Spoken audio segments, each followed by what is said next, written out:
C'était pour moi plus qu'un devoir d'être là et de participer à tous ces travaux d'évaluation de l'état de siège, puisque nous avons toujours insisté sur ça. Nous avions déjà fait cette évaluation-là avec plusieurs auditions, notamment l'audition du ministre de la Défense, du VPM de l'Intérieur, tous les chefs des corps. Et donc, comme il vient en tant que chef du gouvernement pour évaluer ses actions aussi, dans les opérations, et je pense que nous avons beaucoup à suggérer. Et pendant ces travaux, nous allons bien entendu avoir l'occasion de pouvoir présenter nos propositions à nous, à moi, je vous le dis, en tant que breveté du Collège des hautes études de la défense. Vous savez, dans d'autres pays, il y a ce qu'on appelle le livre blanc. Et ce livre blanc contient à la fois les menaces sur 5 ans, 10 ans, 20 ans que le pays court et le piste des solutions pour des solutions idoines par rapport à ces menaces sécuritaires ou ces menaces de la défense. Mais la RDC n'a pas un livre blanc.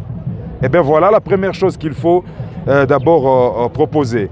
Et puis, vous le savez, nous avions demandé à ce que l'on puisse requalifier l'état de siège, que l'autorité militaire puisse se concentrer, se focaliser vers les zones de tension, comme à Beni, à Djougou, à Mahagi, et qu'on laisse l'administration civile au niveau de villes où il y a la calmie, comme ici à Goma. Je crois que ces différentes propositions, nous allons sériner cela et nous espérons trouver finalement gain de cause pour que l'on applique, que le gouvernement applique toutes ces résolutions, ces recommandations issues de la Commission Défense et Sécurité.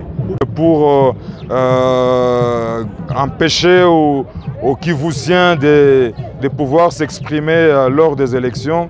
Et voilà, je crois que ça serait une erreur très grave que nous n'allons pas cautionner de la part des dirigeants. Et donc, nous sommes là pour faire pression et que les élections soient tenues dans le délai en fait, par rapport à notre constitution. J'allais oublier parce que c'est une question importante. Et d'ailleurs, si nous sommes là aussi, c'est parce que justement, nous voudrions encore insister sur notre proposition que nous avons plusieurs fois depuis plus de 2 ans proposée au sein de notre commission. Et notre proposition qui avait fait l'objet d'une grande délégation du ministère de la Défense avec l'Assemblée nationale. Et nous étions ici pour évaluer la faisabilité, pour étudier la faisabilité du déplacement de ces camps Katindo, car source d'insécurité. Vous le savez bien, il y a des bandits qui opèrent de scélérats et puis par la suite, ils se rétractent dans le camp Katindo. Également le camp Munzenze. Et donc, je n'étais pas d'accord à ce que l'on puisse faire cette délocalisation à la diable, c'est-à-dire vite et mal. Parce qu'en ce moment-là, on n'avait pas encore lancé appel d'offres. Moi, j'ai insisté, pourquoi on veut procéder au troc?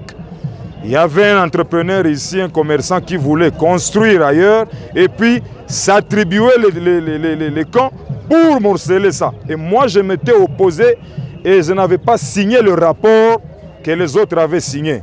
Même si le ministre de la Défense à l'époque, c'était le promoteur de mon mémoire de licence à Lubumbashi, mais cela n'avait rien à voir.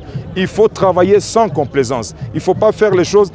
On nous dit qu'on va construire un casernement de plus ou moins 200 maisonnettes, alors que le camp contient plus de 10 000 familles, malheureusement avec des civils aussi dedans. Et donc, nous avons exigé qu'on puisse d'abord identifier le nombre de familles qui sont dans le camp. Et puis, il y a des préalables pour ça. C'est comme ça que je m'étais réservé de signer ces rapports-là. Donc ça, c'est... Moi, je pense que, malheureusement, nos autorités, la République des inconscients, on veut toujours à ce qu'il y ait des incidents et par la suite, on se revêt de son sommet dogmatique et commencer à décrier alors qu'il y a déjà eu mort d'homme. C'est comme à Kinshasa ce qui s'est passé sous les fils électriques de tension Inga, de Matadi Kibala. Il a fallu que les gens trouvent la mort pour que les chefs de l'État et les autres se déplacent pour aller chercher à faire semblant de trouver des solutions. Eh bien, je crois que gouverner, c'est prévoir. Et tous les militaires qui gèrent cette province, qui ont fait les collèges des hautes études de stratégie et défense comme moi, ils connaissent bien le module qu'on appelle éveil et anticipation stratégique. Ben, ils doivent appliquer ça, sinon on va attendre encore qu'il y ait mort d'homme. Je ne sais pas si c'est le djihadisme finalement qui arrive à Goma, mais on attend quand même que les enquêtes qui ont été diligentées puissent nous dire quoi par rapport à ces dossiers. Et je crois qu'on va évoquer cette question également avec le Premier ministre.